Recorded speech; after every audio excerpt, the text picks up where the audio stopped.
They aged him in a room that smelled like copper and ozone, and the worst part was that it only took 11 minutes.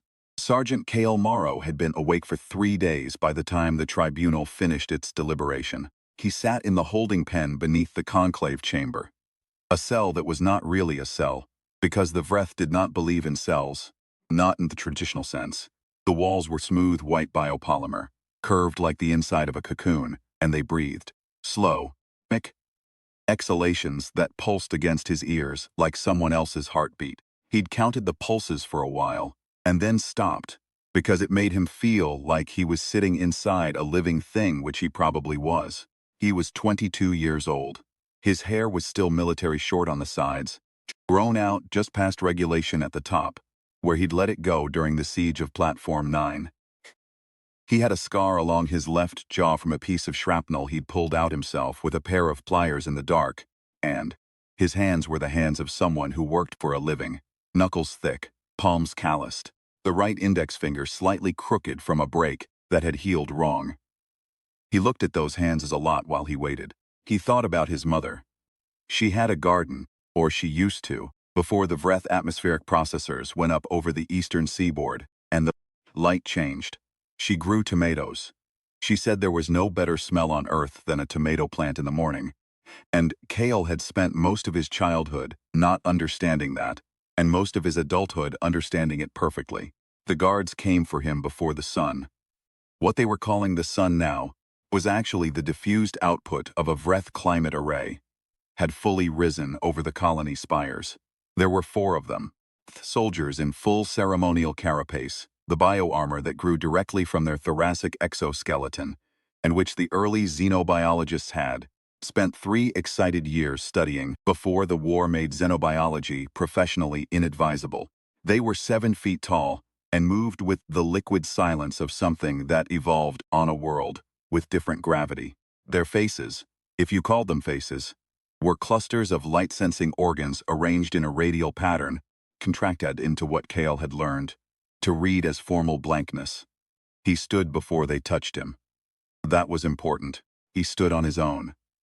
They took him up through the conclave structure, which was grown rather than built, its corridors spiraling organically upward through material that was half architecture and half organism.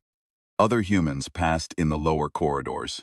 Colonists, administrators, the soft-footed category of person who had found ways to be useful to the occupation and had structured their lives around, not thinking too hard about what that meant. A woman in a gray service tunic looked at Cale and then looked away. A boy of maybe 10 watched him pass with wide, serious eyes, and Cale gave him a small nod, the kind that meant nothing and everything. I see you. I'm still standing. Keep watching. The tribunal chamber was at the apex of the structure, open to the sky through a membrane that was transparent from inside and opaque from outside. The Vreth arbiters, 5 of them, their sensory clusters rimmed with the bioluminescent pigment that indicated judicial function, occupied a curved dais that rose like a wave above. Floor. Below them, in a space that was specifically designed to make you feel small, Cale stood alone. He'd had an advocate, a Vreth-appointed one, a human man named Crossley who wore the conclave administrative pin on his lapel and who had explained, in a calm and reasonable voice, that the evidence was quite clear, and that Cale's best option was to cooperate with the tribunal's findings and accept the prescribed correction with dignity, because the alternative, classified as defiance, carried additional penalties. Cale had listened to Crossley carefully and then told him to leave. Crossley had looked genuinely pained, which Cale found interesting. The lead arbiter's translation node pulsed, a device embedded at the base of what served as its throat, and the words arrived in English with a half-second lag and a faint harmonic undertone like someone speaking in an empty cathedral. Sergeant Cale Morrow, former tactical unit, Platform 9 resistance cell. You have been found by this tribunal to have committed the act of deliberate civilian harm against the administrative District of Colony 7, resulting in the deaths of 43 Vreth administrators and the destruction of infrastructure valued at. I didn't do it, Cale said. The chamber's acoustics were designed to swallow interruptions. His voice didn't echo, it just stopped. But the lead arbiter paused. Its sensory clusters shifting in the way that Kale had come to understand meant recalibration. The Vreth equivalent of being slightly surprised. The evidence of your direct command authority over the cell responsible was fabricated, Kale said. And you know it was fabricated, because whoever fabricated it made a mistake. The command timestamp on the order puts me giving coordinates at 0340 hours. I was in a medic station at 0340 hours, with 19 witnesses, having a piece of shrapnel removed from my jaw. He touched the scar. You can match the wound to the fragment. I kept it. It's in the evidence record. There was a silence that lasted longer than tribunal silences usually lasted. The correction is determined to be 30 years, the lead arbiter said finally, as if he hadn't spoken at all.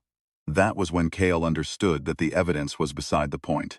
They took him to a different room, lower circular, its walls the same breathing biopolymer, but here ringed with equipment that Kale recognized, ports and from one terrifying briefing that a xenoscientist named Halpern had given to Platform 9's command structure about 18 months ago before Platforms 9 ceased to have a command structure. Halpern had called it temporal metabolic acceleration. He'd shown diagrams. He'd had the eyes of someone who understood the mechanism and could not decide whether to be fascinated or horrified. The chair they put Kale in was not Vreth designed. It was human, a repurposed medical recliner, the kind that had been common in dental offices before the occupation. There was something almost contemptuous about it. Like they'd thought, we won't bother building something new. Use what they already had. A technician, Vreth, smaller than the guards, Scarapace, the lighter amber brown of a specialist cast, adjusted an apparatus above Kale's head. The apparatus terminated in 3 emitters, arranged in a triangle, each housing a crystal of some biological material that pulsed with a deep, eternal red light. Kale looked at the emitters. He thought, I'm 22 years old. He thought about his mother's tomato plants. He thought about a girl named Petra, who he'd kissed once behind the Platform 9 water reclamation unit, and promised to find again when the war was over, and he thought, if I get out of this, I am going to find her first, before anything else. He did not look away from the emitters. He did not close his eyes. The technician made an adjustment. A Vreth administrator who had been standing by the door, small, wearing the pale banding of a medical observer, moved to a screen and began making notations. Kale caught a few words from the translation node. Metabolic baseline, cellular calibration, expected adjustment range. How long does it take? Kale asked. His voice was steady. He was 22 years old, and his voice was steady. The medical observer looked at him. It was the kind of look, and Kale had gotten enough of them from Vreth to have developed a taxonomy. That meant, this is an unusual question. Most subjects do not ask procedural questions. The acceleration phase lasts approximately 11 of your minutes, it said, through its translation node. The structural stabilization period afterward is variable. You will experience a pause, a harmonic flicker in the translation. Significant discomfort. That's fine, Kale said. The emitters activated. The red light went from internal pulse to something that he felt rather than saw. A pressure behind his eyes and along the long bones of his body, a sensation like every cell simultaneously trying to remember what it was supposed to be doing, and being told to do it faster, much faster, at a rate that nature had never intended. He gripped the arms of the medical recliner. His knuckles went white, then the skin over his knuckles loosened. He felt his jaw, he felt his spine, he felt his hands, those careful, calloused hands, and he felt them change. He did not scream. He made a sound once. A low involuntary sound from somewhere below the level of conscious control. And then he brought it back under, and he held himself, and he watched the red light pulse above him, and he stayed present. He was 22 years old. He was being stolen from himself. He stayed present anyway. 11 minutes.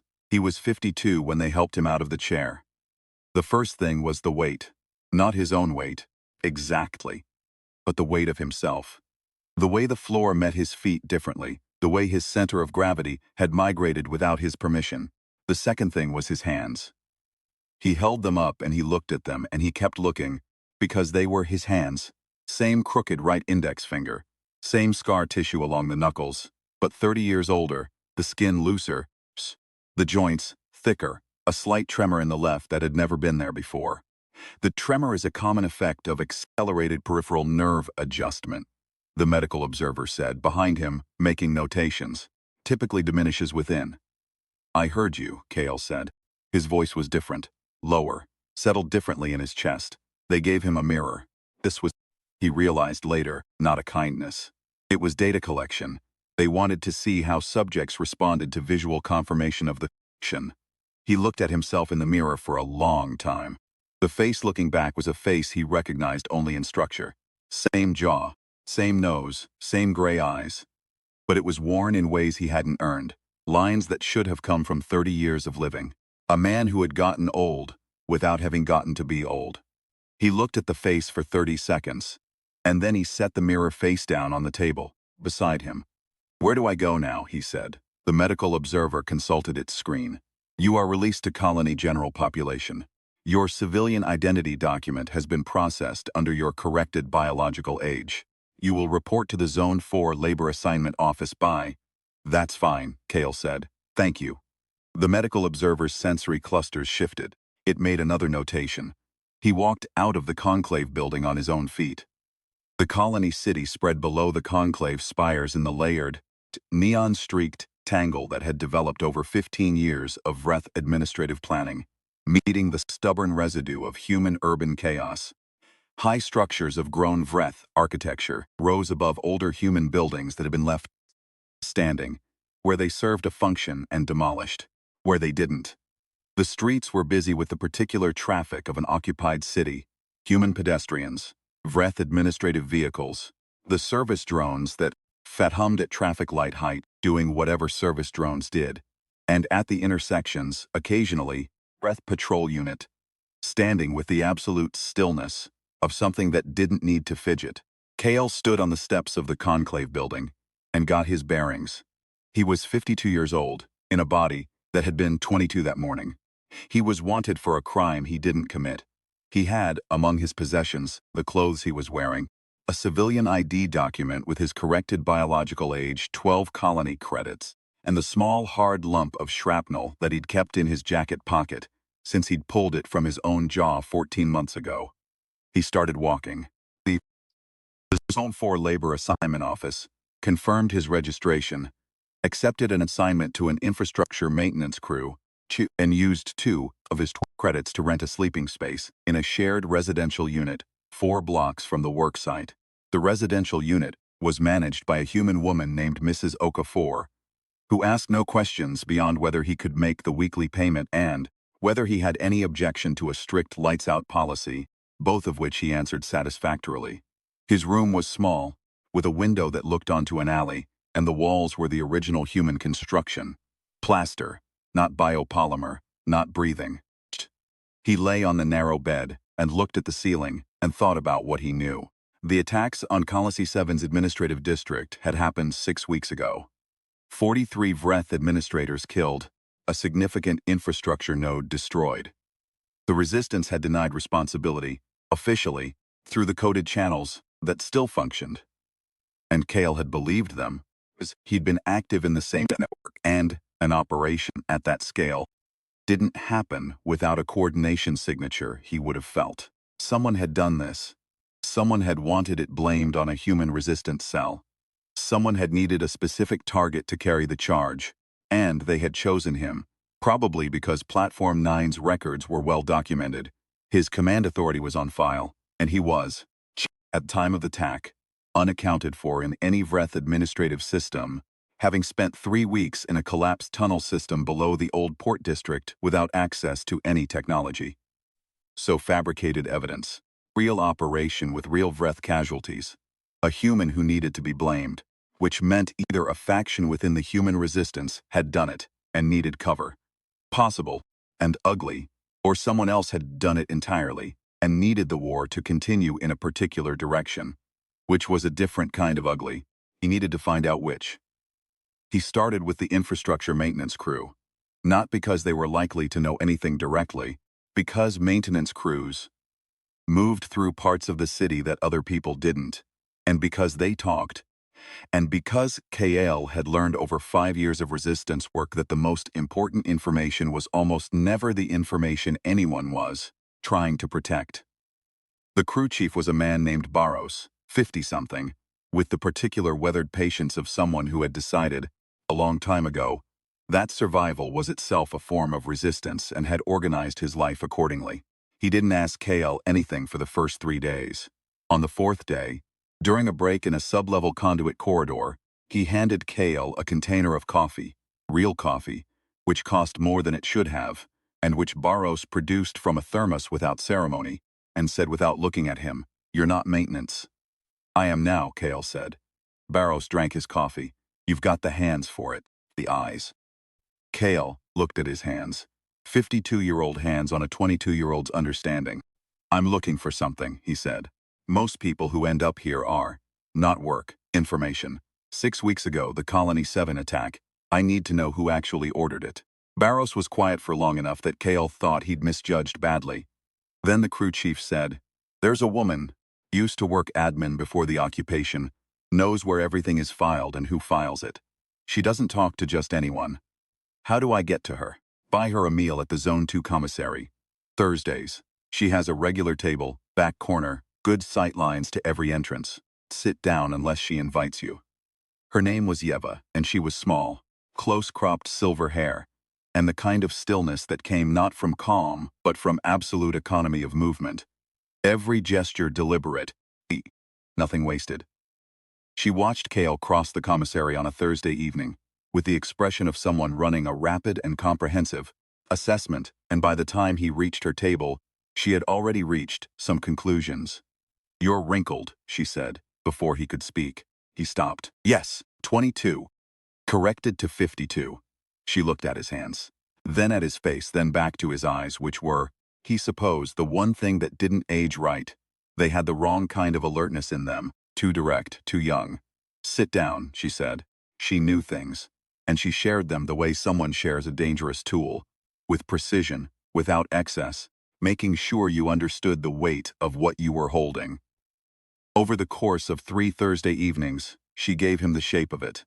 The Colony 7 attack had been carried out by a unit that operated outside both the human resistance network and the Vreth administrative structure.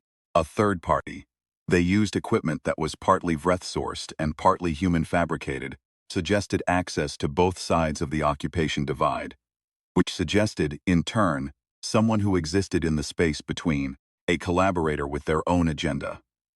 The kind of person who had decided that the war continuing was more profitable than the war ending. "There's a name," she said on the 3rd Thursday. "Tell me." "Counselor Adrian," she said it flatly, watching him.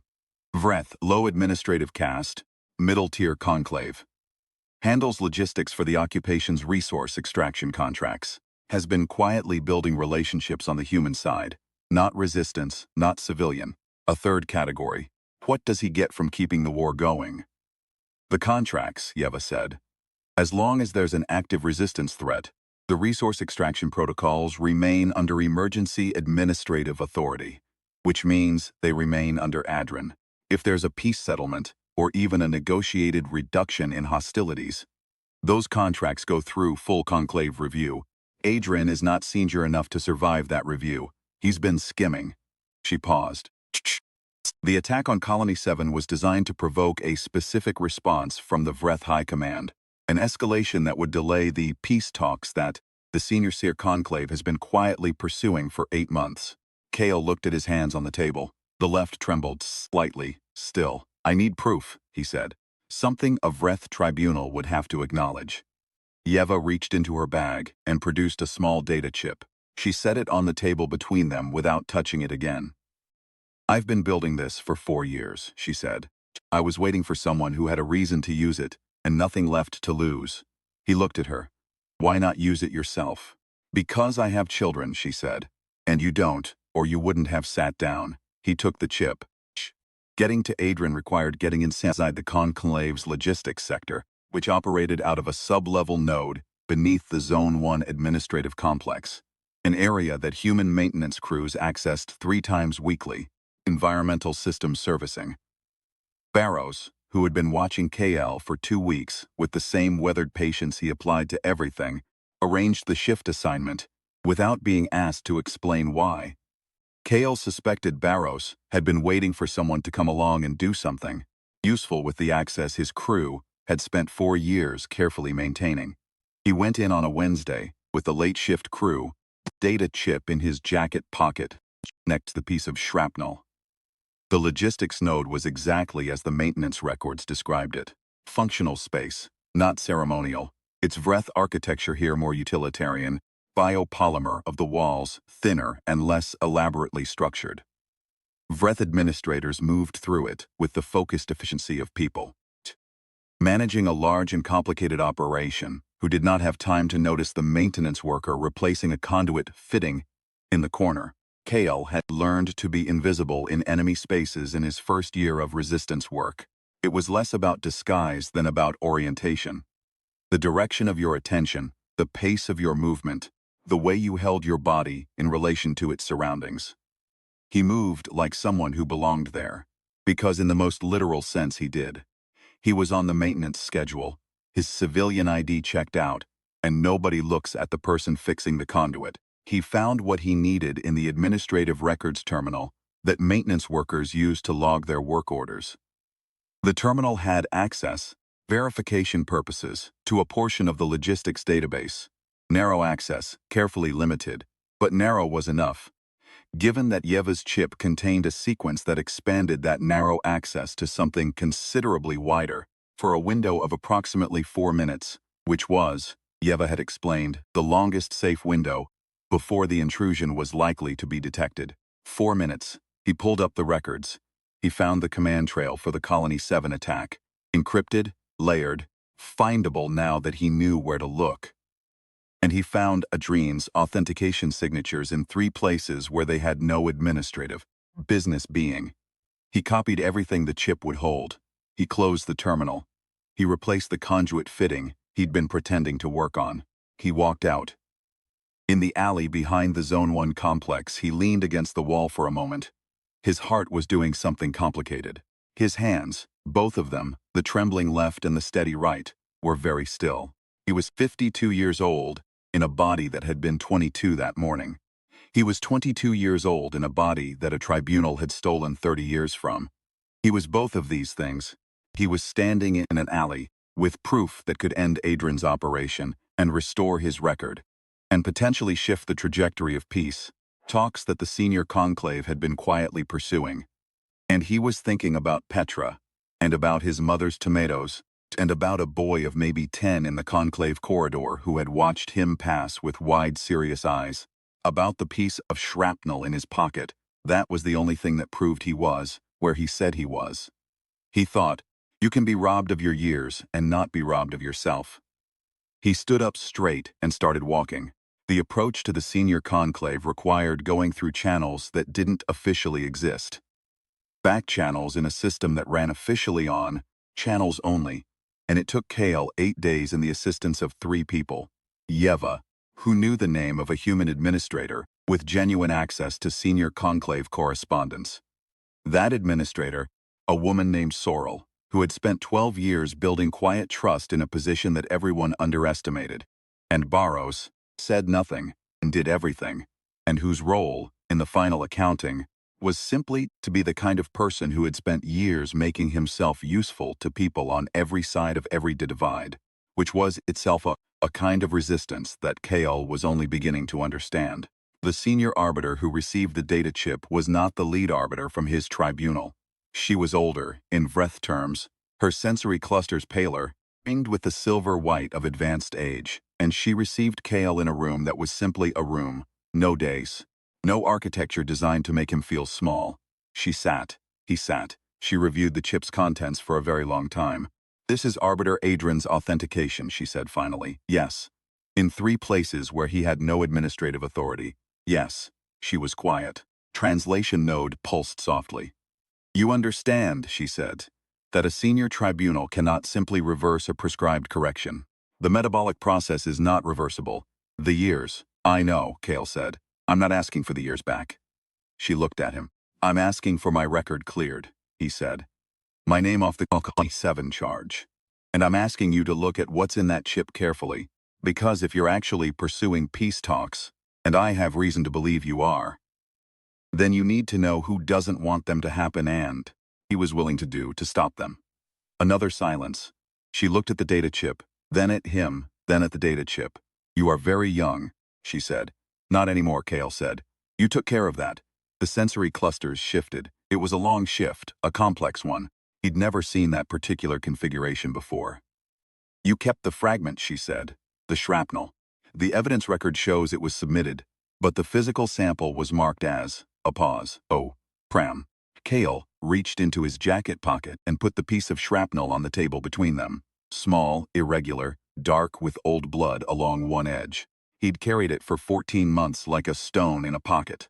Something to touch when he needed to remember what was true. Here it is, he said. Available. She's looked at it for a long time. The clearance took 11 days, not 11 minutes, 11 days. Which felt both much longer and much shorter than 11 minutes had. The senior tribunal met in closed session. Adrian was placed under conclave restriction pending investigation, which meant, Yeva told him, that the logistics contracts were frozen, which meant the resource extraction emergency protocols were suspended, which meant the peace talks could proceed along their actual timeline without the manufactured escalation that Adrian had been engineering. Kale received official notification of his record clearance on a Thursday morning via a conclave administrative courier who came to the Zone 4 residential unit and knocked on Mrs. Okafor's door at an hour that made her visibly displeased.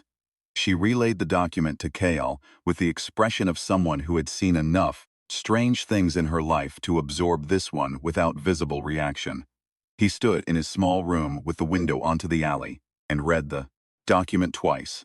Then he folded it and put it in his jacket pocket, next to the space where the shrapnel had been. He'd left the shrapnel on the senior arbiter's table, a deliberate choice, the decision to let go of the one piece of proof he'd been carrying, because he didn't need to carry it anymore. He went downstairs and told Mrs. Okafor that he'd be vacating the room at the end of the week. You cleared up your business? She said, without looking up from whatever she was reading. Yes. Good, she said. The lights-out policy still applies through the end of the week. Understood, he said. He walked out into the colony city, which was the same as it had been. Layered, neon-streaked, complicated, occupied. And he stood on the sidewalk for a moment in the diffused light of the Vreth climate array and thought about what came next. He was 52 years old and 22 years old, and he had a clearance document and 12 colony credits and the addresses of 3 people, Yeva, Barros, Sorrel, who had decided each in their own way that doing the right thing at cost to themselves was a thing worth doing. He had a tremor in his left hand that was diminishing slowly and might be gone by spring. He had a body that was tired in ways it hadn't been permitted to earn, and a mind that was still, stubbornly, 22. He thought about Petra, and he thought about his mother's tomatoes, and he thought about the boy with the wide, serious eyes. He'd given that boy a nod that meant nothing and everything. I see you. I'm still standing. Keep watching. He was still standing. He started walking toward the Zone 2 district, where there was a commissary with a good sight line to every entrance, where a woman with silver hair had Thursdays and a regular table, and where he thought, not because he had any reason to think it, because he was 22 years old and impossible to fully convince otherwise, that it might be possible to begin. He walked with the careful patience of a man who understood what it cost to be wrong and what it meant to be right anyway. He walked with the specific, stubborn, unreasonable forward momentum of a species that had been told, in the most concrete possible terms, that it was finished. And that had responded to this information by getting up, adjusting its jacket, and continuing. The climate array hummed overhead. The colony city spread in all its complicated, occupation-shaped imperfection around him. Somewhere, in a direction he couldn't see yet, the peace talks were happening. He put his hands in his pockets.